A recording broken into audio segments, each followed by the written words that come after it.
এত টাকা পয়সা, এত ধন সম্পত্তি, এত সুন্দর বাগান বাড়ি, তারপর মামা বিয়া করে না কেন তো?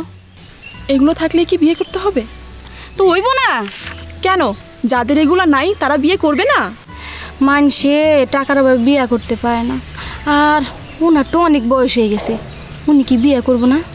শোন, আমি মার কাছে শুনেছি অনেক আগে মামার একটা প্রেম ছিল, কিন্তু বিয়ে হয়নি। আমার মনে হয় সেই দুঃখে মামা বিয়ে করেনি।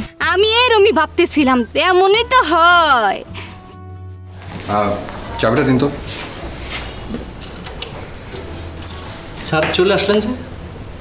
তো কি করবো, হোটেল ভাড়া নিয়েছে বাইরে বাইরে ঘোরার জন্য? সবাই কিন্তু তাই করে স্যার, রাত্রে শুধু হোটেলে ঘুমায় আর সারাদিন টোটো করে ঘুরে বেড়ায়। সেটাই, আমিও তাই করবো। শুনুন, জম্পের একটা লাঞ্চের ব্যবস্থা করুন তো, কুইক, আমার খিদে পেয়েছে। ঠিক আছে স্যার। স্যার ওই জাহিদ সাহেবের সাথে কি দেখা হয়েছে? কোন জাহিদ সাহেব? ওই যে বাংলোর মালিক। কি জানো? আব্দুর রহমান। আব্দুর রহমান। আপনাকে না তখন বলেছি যে যত কম জানবেন তত আপনার জন্য মঙ্গল, যত বেশি জানবেন আপনি কিন্তু সত্যি বিপদে পড়বেন। কথাটা মনে থাকবে? জি স্যার। গুড।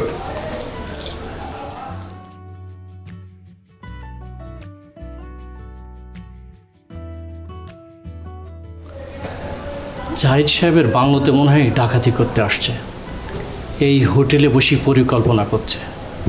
ব্যাপারটা ফলো করতে হবে। আফা, ওই লোকটা কি মেয়ে ধরা? কি সুন্দর দেখতে, একবারে সালমান খানের মতো।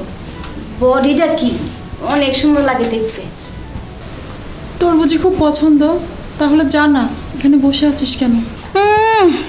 উনি কে আমগো পাত্তা দিব?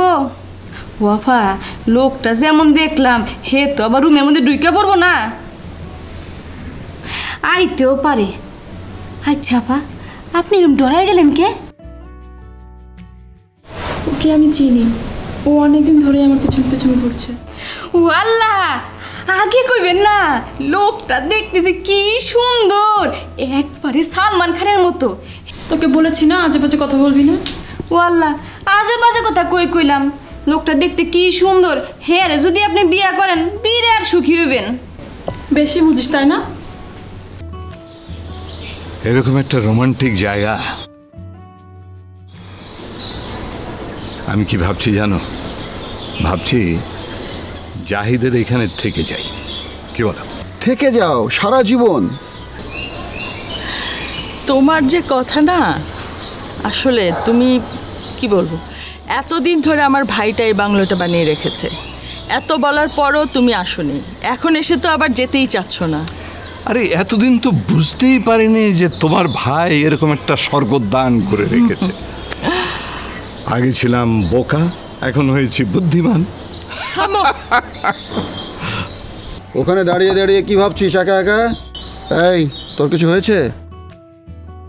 না না মামা, কিছু হয়নি। এরকম বিপুল সুন্দরের মাঝখানে এলে কিছু বলতে ইচ্ছে করে না, কিছু বলার শক্তিও থাকে না। উরে বাবারে, কি ব্যাপার? ও কি কবি হয়ে গেছে নাকি? ও কি কবিতা লিখে নাকি? মামার ধার তো কিছুটা পাবেই, মামা এক সময়কার বিখ্যাত লেখক, এখন ভাগ্নি কিছুটা না হয়ে কি যায়, তাই না? সত্যি তুই লিখিস? সত্যি? আরে না, বাবার তো সব কিছুতেই বাড়াবাড়ি। হ্যাঁ, আমার নাকি সব কিছুতেই বাড়াবাড়ি। কথাটা মন্দ বলেনি, ঠিকই বলেছে। নীরবতা শোনা শেষ, এখন কফি খাও, এসো।